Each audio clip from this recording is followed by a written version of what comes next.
So welcome back to the vlog. It's been a while, about a month since I've worked on the car. So today, get this wheel off, do the brakes, and again on the other side we just have to finish off connecting up the brake lines, some clips, and hopefully bleed the brakes on the entire car, and that should be this side of the project done. We can get the wheels back on, get it on the ground, give it a test, and we should be good for the MOT. The only other thing I want to do is I've had this oil cooler I got off Japan auctions a while back. It's a lot better condition than mine, so I just need to split the hoses here, and all of this will tie into the original system, and obviously get the car in the ramp and figure out how to get the original out. But this is a lot better condition, this cooler, so we'll give it a go as well.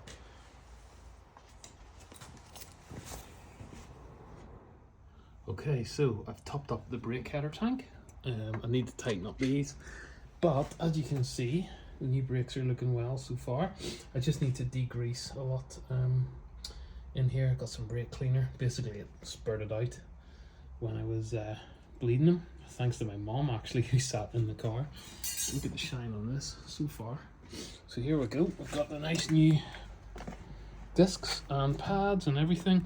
So off the ST165, so same for these, the whole system, because it's an early 91 model. So I've actually got a couple of little C-clamps to go in there just to make sure that's really tight. And again, I want to wipe down and clean the area, and tomorrow I'll go round and check all of these are torqued up and tight. But for tonight, that's a good result. That's basically the new brakes on on all four corners, and yeah, the system's ready to go, filled with fresh fluid. Be interesting to see how it is on the road. The other thing I did do today was worked a bit on the Supra and doing an oil change, but for the RX-7 I dug these out of the shed, so original Yokohama Supra Advance.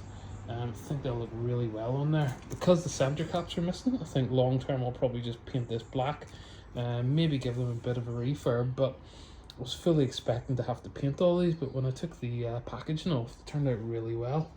So I think, yeah, they'll look pretty good. I can't remember if they're 8 in the front and 9 in the back, something like that, or 7.5 and 8.5, or 9, so they're split sort of sizes, but I think they'll look well once they're on. And the other stuff I've got going in the background, I plan to finally get on and start building the EJ short block. So we've got our nice new bearings, oversized bearings there, case bolts. So that's actually another side project. There's too many projects to be honest, but they're coming along. I'm trying to actually use this time now to just finish everything off. So probably by tomorrow, get the wheels on, get the Celica off the ramp, and get the Supra in on the ramp, because I've got a few little things planned for that. But probably the warranty might not be so happy about, but we'll not tell them. We'll also have to give everything a good clean. But yeah, it's coming along well. Give you a walk around if we can see. We've got some lovely mood lighting in the garage too. It might be, yeah, I don't really have the access, it's pretty tight, but so far we've got the HKS filter in, the Bailey blow-off valve, and the rest of it's all pretty standard. I do have the original blow-off valve, but to be honest, rally car, it has to have a chirp, so yeah, pretty cool. And the other thing that I did in the previous post was I addressed the sump oil leak, wherever the sump is, if you can catch it on camera here, there, so no more leaky bolts. And I think I just want to grind back that horrible butchered welding and do a proper job on that. But so far so good. We'll do that one as well. So thanks for watching. That's just me rambling on shortly, but yeah, the whole car's coming together. So all nice new components. We'll get the wheels on, and it's just the oil cooler and the exhaust weld and job done.